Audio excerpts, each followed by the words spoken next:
Mister Nizami, আপনি আপনার বক্তব্যের চতুর্থ কথায় ৭১ জামাতের ভূমিকাকে অজুহাত বানিয়ে তারা এখনো অপবাদ দিয়ে যাচ্ছে, অথচ বাংলাদেশ একটি স্বাধীন রাষ্ট্র হিসেবে কায়েম হবার পর জামাতে ইসলামী স্বাধীনতার ব্যাপারে সবচেয়ে বেশি আন্তরিকতার পরিচয় দিচ্ছে। আপনি বলছেন জামাত ইসলামী স্বাধীনতার ব্যাপারে রাষ্ট্র কায়েম হবার পর ৭১ জামাতের ভূমিকাটা কি ছিল?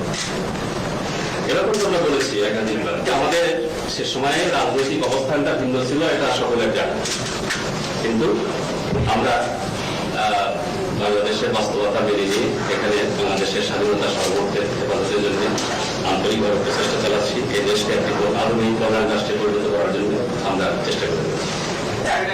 আপনি বলেছিলেন, আমরা বলছি যে ৭১ সালে ভিন্ন প্রেক্ষাপটে দেশের জনগণ পাকিস্তান থেকে আলাদা হওয়াকে স্বাধীনতার জন্য প্রয়োজন মনে করেছে।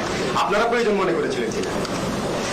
আমাদের অবস্থান তো ভিন্ন ছিল, সকলে জানে, কিন্তু জনগণ যেটা মনে করেছে, যেটা বাস্তব, সেটাকে আমরা মেনে নিয়েছি।